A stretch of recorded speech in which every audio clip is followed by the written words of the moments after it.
హిందూ సాంప్రదాయంలో మనకి ఏకాదశి యొక్క విశిష్టత అంతా ఇంత అని చెప్పటానికి మాటలు సరిపోవు. సంవత్సరంలో మనకి 24 ఏకాదశులు ఉంటాయి. ఒక్కొక్క ఏకాదశికి ఒక్కొక్క ప్రత్యేకత ఉన్నది.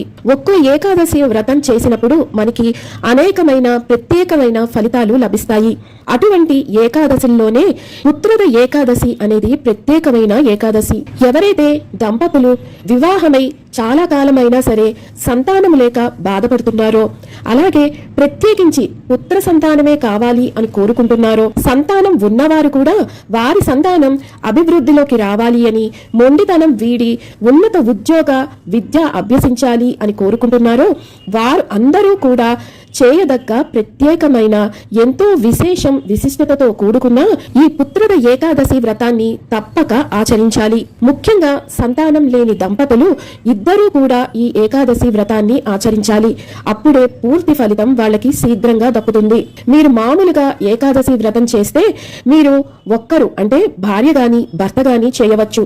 కానీ పుత్ర సంతానం లేక సంతానం కోసం ప్రత్యేకంగా చేసేవాళ్ళు ఈ పుత్రద ఏకాదశిని తప్పకుండా ఇద్దరు కలిసే చేయాలి. పుత్రద ఏకాదశి మనకి సంవత్సరంలో 2 సార్లు వస్తుంది.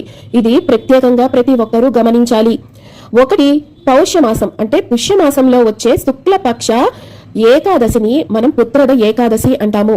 దానిని వైకుంఠ ఏకాదశి, ముక్కోటి ఏకాదశి అని కూడా పిలుస్తాము. ఈ పుత్రద ఏకాదశి వ్రతాన్ని చేసుకునే వాళ్ళు ఈ ఏకాదశి వ్రతాన్ని మీరు ఆరంభించాల్సి ఉంటుంది. అప్పుడే మీకు కోరుకున్న సంతాన భాగ్యం కలుగుతుంది అని శాస్త్రాలు చెబుతున్నాయి. పుత్రద ఏకాదశి వ్రతం చేయాలి అనుకునే దంపతులు దశమి నాటి రాత్రి నుంచే ఉపవాసాన్ని ఆరంభించాలి. ఏకాదశి నాడు సూర్యోదయానికి ముందే నిద్రలేచి తలస్నానం చేయాలి. ఆ రోజంతా నిష్ఠగా ఉపవాసం ఉండాలి.